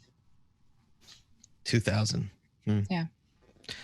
Real quick, can I look at the dossier? And I probably would have looked at it as we were walking. Was there anything on the dossier for me specifically to say, keep an eye out for, bring back, do anything, or is it just a straight up reconnaissance mission? So there are, in terms of the information, that's a big part of this. So people, obviously, but to find out what is causing the lack of communication, why the portal is down. So they need information on the portal, and to report on anything else that you find. The biggest piece of this dossier for you is that it's not, you can't let them know you're working for the syndicate. Right. Okay. Because you don't even know who hired the syndicate for this job, because this seems even above their status. Right. You also don't know why the syndicate is interested in this specifically. And there's very little information. I would say at this point, if you wanted more information on Taoan and what's been going on, you could possibly do a little bit of research, but you got a data gen if you wanted to talk him into trying to find some extra information on what's been happening. I would also say, like, having worked where you work and for who you work with on a search and rescue mission, you don't need a data gen. Right. So like I feel like a lot of these Saul is like just everything being gathered is just weirded out by the fact that he's been given this specific mission, especially since his past has literally been just killing. So he's kind of a little impatient, but also very cautious. And with that, that price seems fairly reasonable.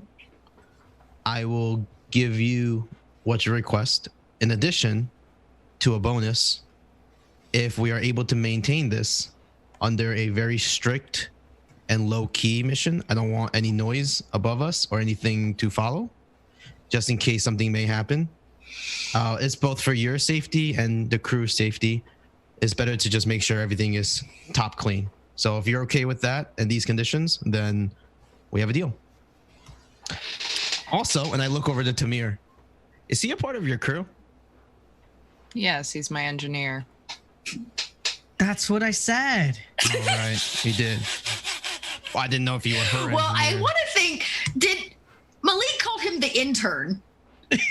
No, I called him the chief engineer. You did. Oh, you Yeah. called him Yeah. the chief engineer. Maybe I called him the It's like a intern. little- Okay. Yeah. It's just like no one clarified that you were her like Yeah. engineer. So and he's just like, okay, so you two are brothers.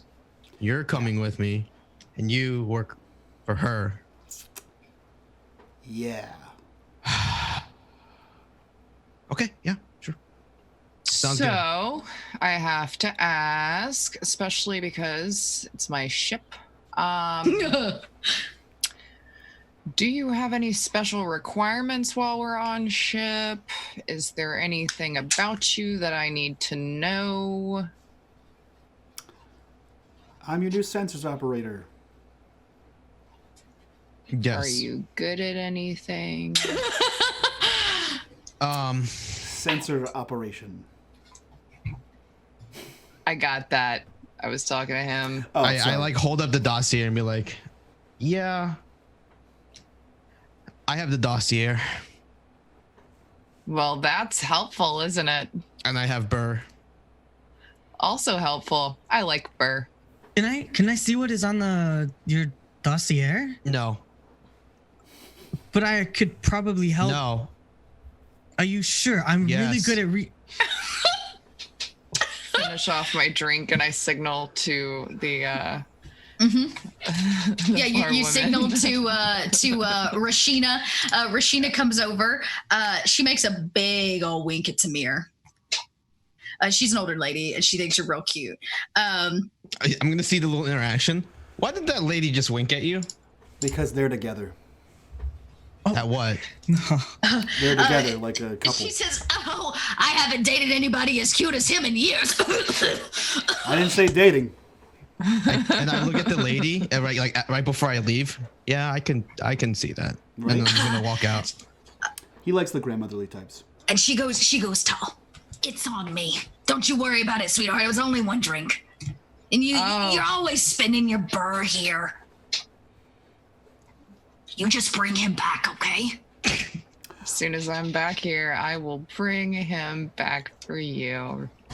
The girl. And she kind of like wraps her towel and like pops it a little bit in a sassy way. And somebody kind of calls her name and she says, "Travel safe now. I'm going to say a prayer for you." And for you. Good pull, Tamir. As we I guess we migrate out. I'm gonna like pull towards Malik and ask him, could you do some research on the area that we'll be traveling to? I believe there's 2 stops. You're asking a lot of questions. Yes, I am. Yeah. You're a dadagen. And usually when someone asks a question, they are presented with answers. Yeah. You're asking a lot of questions for someone funding this. Yeah. You have no idea why we're going there, do you? I have enough information for what I need.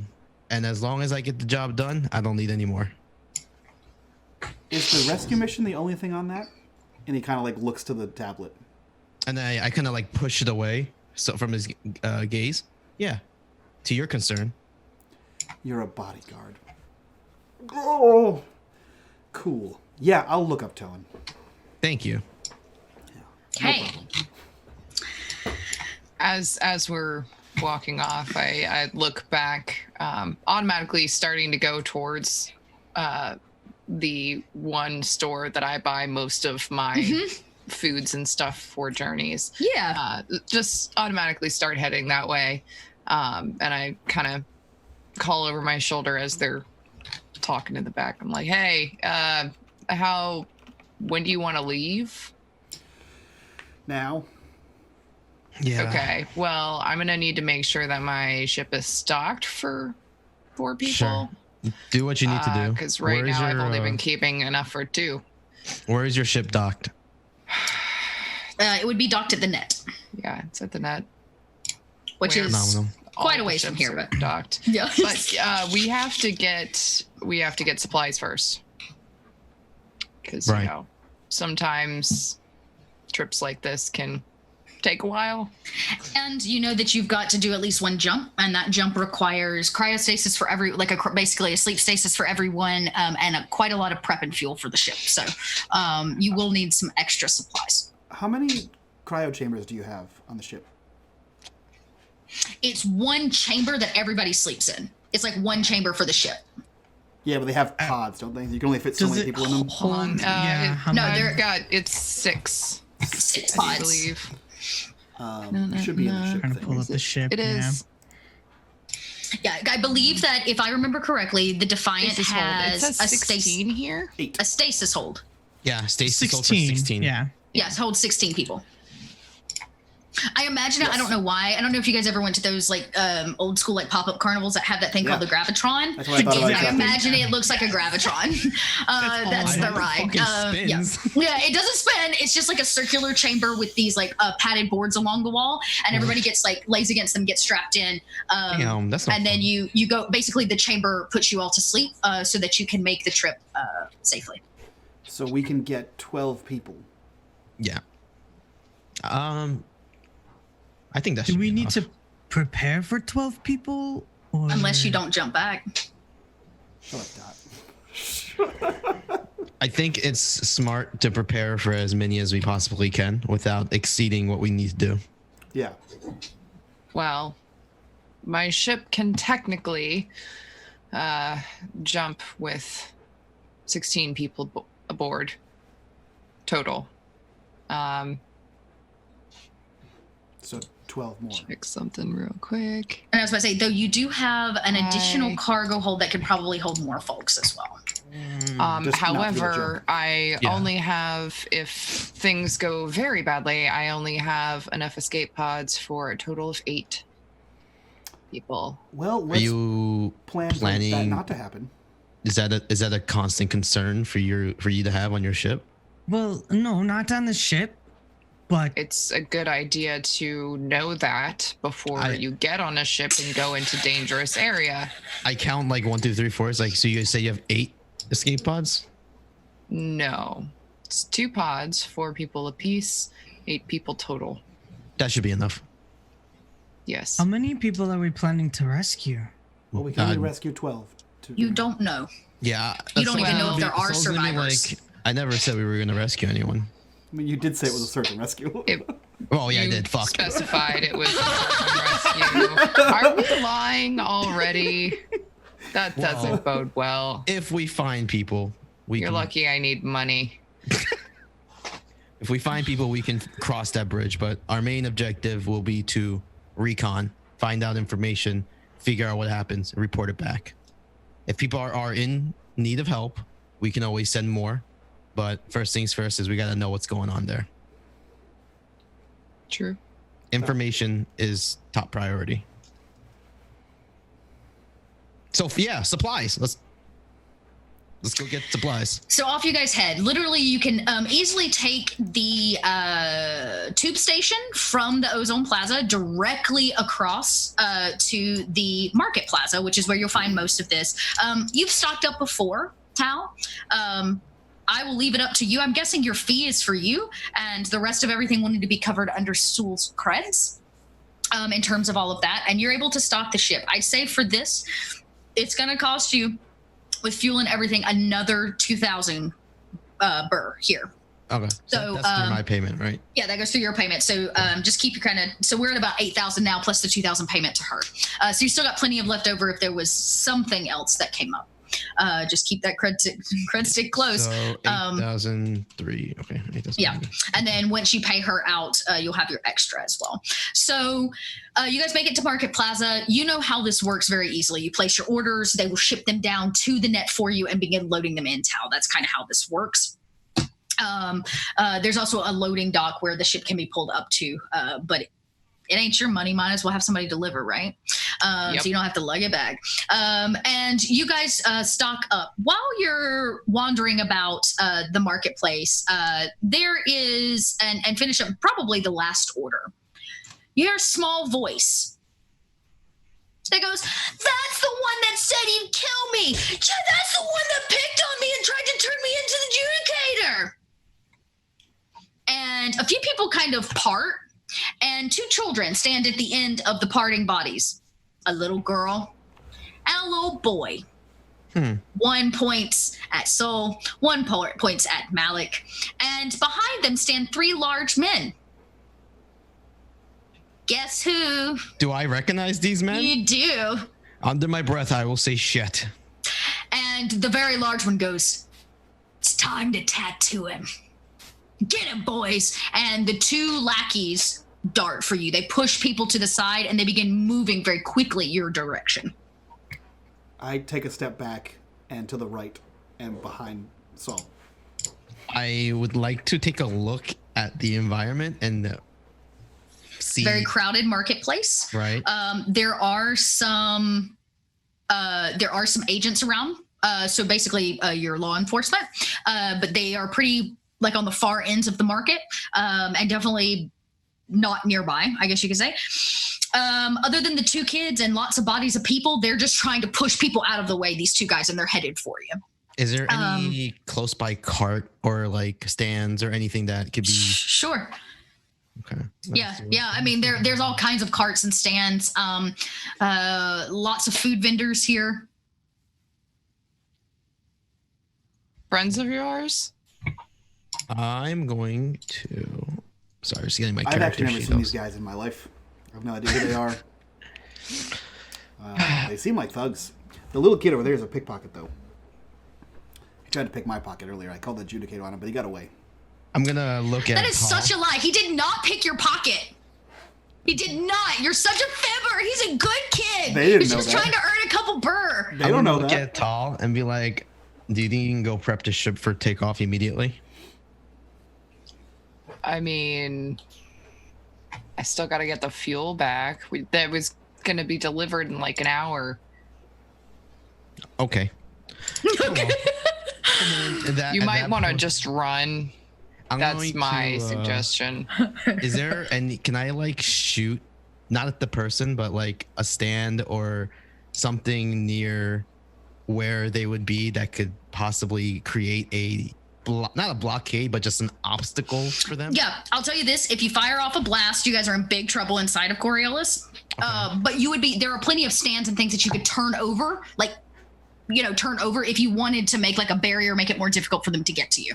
Is there like a rock or a heavy object around me? Yeah, there's a special kind of fruit that's found on a planet in another system that has a hard exterior. I don't know what it's called off the top of my head, but it's there. A whole stand full of them. I'm gonna call it a hardy fruit. The hardy fruit. Done. Yeah, I would like to grab the hardy fruit and try to knock out one of the little, I guess, support beams that might be holding the stand. Oh, okay. Try to create some sort of obstacle in front of them. All right. This is going to go down. This is an agility to throw it. Let me double check here. Yeah, if you have, I guess this is considered ranged combat. If you have a benefit to that, because you're throwing it, that's agility based. So I'll let you make a ranged combat attack, even though you're hitting a stance, not a person. If I miss this is going to be so sad. So I just click the little dice thing, right? Just hit the dice thing beside ranged combat. Nice. Okay, you do in fact nail the first column of this stand. And some stuff kind of goes tumbling. Somebody goes, "No, my cabbages!" Oh my god! As some stuff goes. I can't even support that one. I'm sorry. Stuff goes kind of like tumbling down. It doesn't barrel over the whole thing though, since it was only a limited success. It doesn't bring the whole thing tumbling down. They do have to now they're sliding on some kind of vegetable that's now splashed across the floor and under their feet, and it's turning into this mush as they're still coming at you. They're about 60 feet away and heading at you fast. Yeah, I want to run. Great. Anybody else? No. I don't think I'm gonna start walking off in just the opposite direction. No, nothing to see here. Just walking. Yeah, I'm also running away because. Oh, great! You're running too. Yeah. So the two guilty ones run. I mean, they're large men are attacking me. And they're not police force. So I don't think I can reason with them. If Tamir stands still, I will grab his arm and pull him away with me. You pull him away just in time. We're just gonna go this way. As I'm starting to dart, I just want to be we'll meet you at the ship because you told us where it was. So yeah, I'm just gonna yell that. The two of you head off in a different direction as Malik and Sewell. You guys take off in the same direction. Running. I mean, I think so. Malik's not a fighter, and he's pretty sure Saul's only here as a bodyguard. He knows too little. Great. I'm gonna run, yeah. So this is the fun part. You turn to run. Is it fun? And slam into a body you've already bumped into once today. Damn it. The big guy's behind you, and he snatches you up by the kind of scruff of whatever scarf you're wearing. And he grabs Malik as well by the and kind of lifts you both up. You asked a question. You can, if you want to roll some information, Mike, on that specifically, because his face is covered, you're welcome to. I don't know that unless you've paid a lot of money to have a bio-encrypted tattoo put on your body that I don't know about? No, I wouldn't have done that. I wasn't Okay. sure if it was part of the other thing. Who I work for. No. Gotcha. This seems to be like proper gang. Now, there's a possibility they are given occasionally information down from your boss Gotcha. or the people that you work for, but this is proper just thugs. Cool. No. Would these are the same thugs that dragged me into the That tried to tattoo you up earlier. Hey, you know these people? Why are they grabbing me? Oh boy. All right. Let's relax here, okay? He goes, you threatened my kids. I did You not threaten. and you. Okay. All right. Calm down. I don't even know. I didn't Little girl goes, threaten anyone. the little girl goes, he told me he'd kill me if I didn't do what he said. She misunderstood. I said And he didn't even pay me, Dad. I definitely paid her. He did it. He did it. She's gonna fit right in with you. But listen, put me down, and we can talk about this. I'm There's not no good need- at talking. Okay. Question, DM. What are the laws within where we are in sense of like self-defense? Don't shoot people. Don't open fire, because Okay, that could be that's fair. really, really bad. That's Gang activity happens frequently, though the market's not the ideal place. And you realize as you are communicating with him, he's got you both by this like scruff of whatever you're wearing, and your toes are just touching the ground as he's dragging you through the marketplace. And he gets you to a back alley and he tosses you in it. Also, you can thank chat for this. Is this the Cool. Thanks, everyone. Okay, so You guys, like, thanks chat. if he threw us in an alley, like Yeah, he kind of there's no- tosses you into like a dead end alleyway. Okay, so there's not too much eyes on us anymore, right? Not anymore. And he kind of stands at the end. You can see his massive silhouette blocking your way out. Okay. He says, we've got a problem. No, let me rephrase that. You have a problem. And what would that problem be? He says, more than once today, you've offended me. You don't seem like a very nice person. I don't recall ever offending He's you. really not. What? He kind of looks at you and he goes, and you? Yeah. You gotta turn my kid into the judicator? I mean, technically, I taught him a lesson and gave him a burr and sent him on his way. Yeah, He looks at his kid and he says, says, you only got a burr out of him. I don't know, Dad. It's just... Well, I mean, the deal was 0 burr to begin with, and then I voluntarily gave him a burr. He's a real bad negotiator. That Are was you the calling my lesson. son bad? I mean, he was bad Damn it. before, and then now, hopefully, he's better. So here's what's gonna happen. For not beating you both to a pulp and tattooing something crude across your forehead for permanency, I need a favor. Okay, what is this favor? You weren't in a hurry, were you? A little bit. No. Oh, No, good. no. Okay, apparently we weren't. Well, you can put that on hold then. And he kind of thumps down the alley with his heavy feet, encroaching in on you. And he leans in from the shadow. You can see the small beam of light hits the kind of embering data tattoos on his face.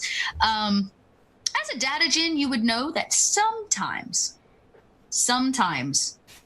bionic tattoos are used to carry information. That's cool. And he leans in. You can see it pulsating like a vein throughout his face. And he says, I need you to deal with someone. That's what you do, isn't it? And he looks right at you, Sal. I look immediately at Malik. I work in IT. Yes. That is a good cover. I'm just an errand boy. I don't No. like hats. He says, no son. What is your dad's name? He has a name, doesn't he? Does he have a name? Or do I need to give him one? I never gave him one because I hate him so much. Right. So he needs a name. He goes, no son. His name will be Amon, perfect. Amon. Perfect. No son Thank of you. Amon is just an errand boy. As soon as he like starts that sentence, I'm going to like pull up close and like grab his, not grab, but like kind of just get up close to the point where it's just like I'm like blocking his mouthing so that Malik can't really see what he's about to say. And I'll be like, okay, what do you want? There's a man. He works with your father. I owe him a very cold favor. He will be arriving in 2 hours on the docks in the net. I want you to take him out. And I'm going to lean in and just be like, I'll accept. But if you ever mention my father's name again, you know he will take care of you. He says, boy, your father and I go way back. We got our first tattoo together. Ooh, okay. Anyway. And then he's just going to like lean back a little bit. How personal. I love it so much. And he goes, fine. And he goes, if you fail and he's still standing, I will find you. Okay. And he goes, I have a special group of people that work for me. I call them models. That's an odd name, but sure. It serves its purpose, as do they. All right. Well, 2 hours. Docs. Got you. Can we move this very uncomfortable conversation along? He looks deep at you, and he turns around to his kids and he says, tell me when they're done. I have an appointment. Little shits. And he turns around and walks away, and the two kids, they stand at the end of the alleyway smiling, laughing at the two of you having gotten in trouble. Your target. The boy walks up and he says, Dad wants you to kill, what's his name? Wow, you're very straightforward. Yeah. He goes, I deal in business only. And he goes, Dad, he has a man he wants you to kill. I got that. Okay. His name is Nassar.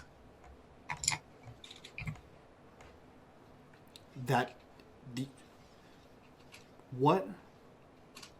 I'm like writing this down like on my dossier. Stop writing it down. You know there's like 40,000 people on the space station. Oh, right. His first name. What was it? Sis? It was like, Abdul Nassar. Business. Abdul Nassar. Do you have any? And you know that name, Malik. You know that name very well. That's why I sigh heavily. Do you have a point of reference? Any kind of characteristics I need to know about? One of the kid hiccups. No. Oh my god. I'm just a kid. What happened to I talking business? All right. Abdul Nassar, 2 o'clock. Docs. I look over to Malik. Does that name ring a bell? Yeah. Okay. So do you know him? Yeah. Are you going to tell me who he is? When they leave. Okay. Goodbye. I like brush the kids off. Like, go away, please. He gives you the watching you eyes. Oh yeah. And they bustle off. Yeah, that's a merchant. It's a merchant that deals in tech and artifacts.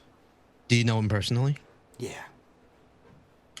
And I kind of like, with that, like, Saul kind of like leans back a little bit and like goes like, is this going to be a problem? Probably. I mean, like, I'm not going to stop you. Okay. But, like, it's probably going to have repercussions. How so? He's with the free traders. Pretty high up there. Well, listen. He's not just like a random guy who has a cart that he wheels out. He's kind of like a,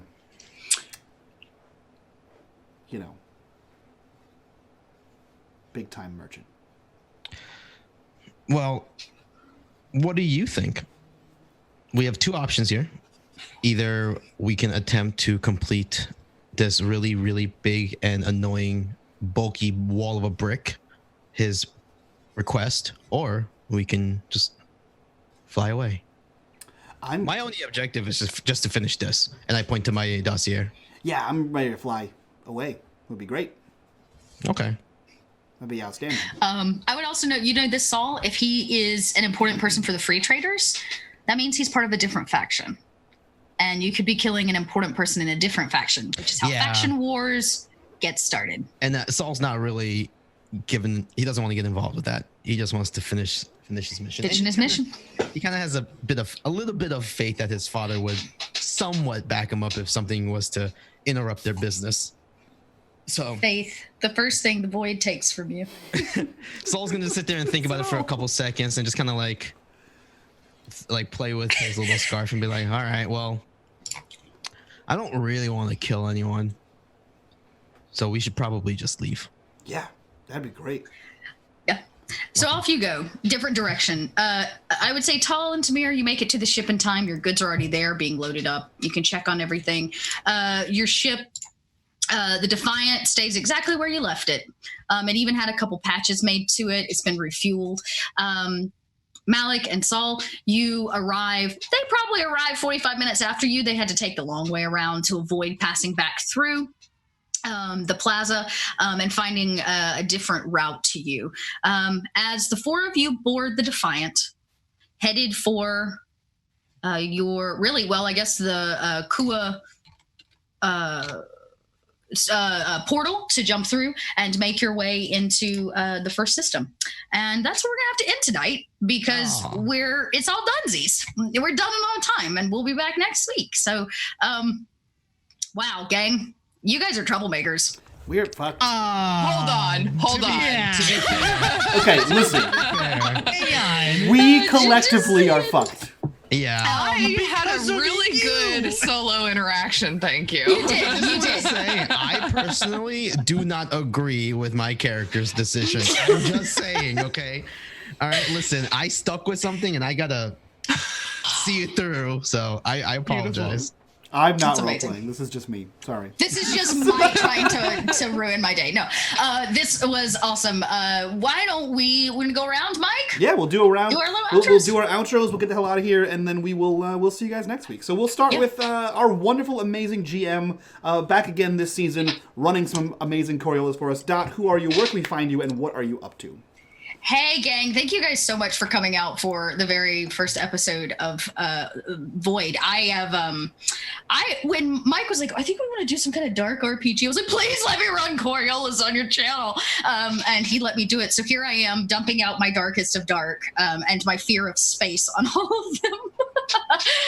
So thank you. And I encourage all of you, if you haven't taken a peek at this RPG, just let me say, go get your hands on Coriolis. This game is beautiful. The lore is extraordinary. The book itself is unbelievable. And I think as a GM, I have to say, it's pretty inspiring how much content that they have written for Coriolis. And I'll actually be pulling from some of the written content for this game. So come back. See us again. Thank you guys so much for watching. I'm in love with these four characters already. There is going to be super space shenanigans. And if you want to catch me doing other space shenanigans, you can follow me on Twitch and Twitter. And I will be launching next week a Teens in Space campaign, which will be very different than this campaign. And then, of course, you can catch me on the North by Northwest podcast and on the Shadow... what is it?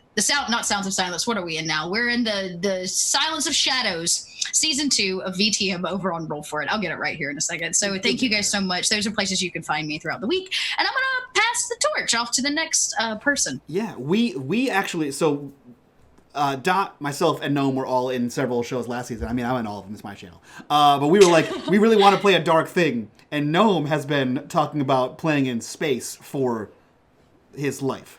And so the moment I was like, hey guys, come back for next season, and Dot was like, hey, I'm really thinking about running like a dark Coriolis game. I immediately texted Gnome and I was like, Dot wants to run a Dark Coriolis game. I want to play too. Let me play that game. And then we lost our minds, and so we like, then we calmly and cool adjusted our business time and said, Dot, we'd love you to please come run Coriolis on the channel because we're very interested in space. That's not at all how it went. And then of course I was like, does that mean I get to pick the rest of the cast? I've got 2 people in mind. Yeah, that's true. You did pick the whole cast. I did. I hand selected these folks, so I adore you all clearly. So whatever we do is Dot's fault directly. So I second that. Look, I've come into a lot of things in my 30s. One of them is the acceptance that so many things are my fault. Are directly your fault. So many things are my fault. The sooner you admit that, though, the better off you are. Better off you are. For the most part, that's a good thing, though. Yeah. But speaking of this being Dot's fault, and speaking of Dot handpicking this cast, we'll jump over to the new faces here. So Aris. Wow. Yes. Ass. Your ass is what I'm going to chew all season long. Oh my god. Who are you? Where can we find you on the internet? And what are you up to? Hi, I'm Eris. Not our ass. Thank you. I have an ass though, but I'm Eris Savad, and I'm your internet Stitch Witch. I make gaming supplies. I play a lot of RPGs. Cool name. Thank you. Tomorrow you'll be able to find me on Savrik's channel on twitch.tv/Savrik at 8 p.m. Eastern time, where I'm playing a Planescape campaign. It's a very dark campaign once again. Nice, some psychological horror in there. It's very good. Sunday, you can find me on Open for Adventure, where I'm playing another ongoing campaign in a homebrew world. Right now, we're calling ourselves Sunday Friends because we haven't picked a name yet. And you can find me stitching on my own channel, twitch.tv/Erisavad, randomly throughout the week, where I make stuff and bullshit with chat, and you get to see me get weird. I put googly eyes on all my stuff. This is Fred. Perfect. That's amazing. And Betty. Fred and Betty. I love it. Oh, everything has a name. So over to our other ass. Paul, who are you? Where can we find you on the internet? And what are you up to? What an intro. Just a bunch of asses, really. Hello. My name is Paul. I am in1123. You can find me on Twitter at in1123. You can find me here every Thursday because I love this game already. Yay! Part of it. I've only played a few D&Ds, so I'm a little rusty, but I always have a ton of fun. And a fun fact, Dot actually DN'd my very, very first Dungeons and Dragons game I've ever played in my life. So it's really, it means a lot that she would invite me to play this. So, but yeah, so you can find me here. I usually play like very non-serious, kind of like jokey characters. No way. So I'm trying to not do that, but I don't know, man. It's really fun being sarcastic, so we'll see what happens. Hold on. You can be a serious character and sarcastic at the same time. They are not exclusionary. I'm pretty sure Tal is an example of that already. Yes. It's probably not for me, though. Oh, yeah, but I love all the cast, by the way. Brand. I think it's awesome, and I can't wait to play more. Hell yeah. And that's it. No more outros, because you know what you did. That's not true. Gnome, last but not least, who are you? Where can we find you on the internet? What are you up to? Space. It's true. So much space. My name's Gnome. You can find me on Twitch, Twitter, and Instagram at unMadeGaming, and I do all sorts of crazy things on the internet in TTRPG spaces. Right now, though, it's 2020, and it's all about space. I have an obsession with space. I've wanted to be an astronaut ever since my mother, at the ripe age of 5 years old, asked me, you need to pick a profession that has an A letter starting with it. And I said astronaut. She said, you should be an anesthesiologist. And I said astronaut. And you're neither of those things. Wow. No, but I was a medic. I was pretty close. So this year I'm pretty much doing all space games with the exception of Rise of the Demigods. I am here on Thursdays with the Coriolis game. Also, I guess kind of the Kobold Press channel is not really space, but I have a character who is entwined with the space and time goddess, so it's pretty close. It's awesome. That's on the Kobold Press Twitch channel on Sunday evenings. I am also going to be in Dot's Wednesday game on Dot's channel for Teens in Space, and I am super excited for that because that is a lot of shenanigans. It is going to be so much teenage neon shenanigans. I've seen his outfit. Shenanigans.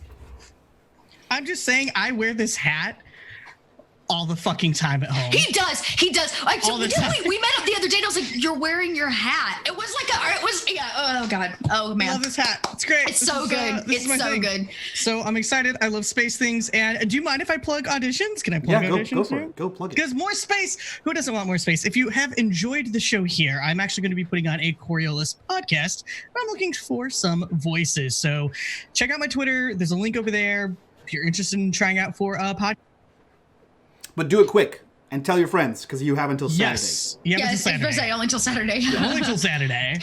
I think that's it. That being said, we've had a blast here. Thank you so much. Thank you for all the subs, the donations, all the bits, all that fun stuff. Thank you for hitting that corruption bar and making me have to not kill a guy and get punched in the face or a blue tattoo. That was super fun. We will see you guys next week with more of these shenanigans. And from all this to you guys, bye-bye.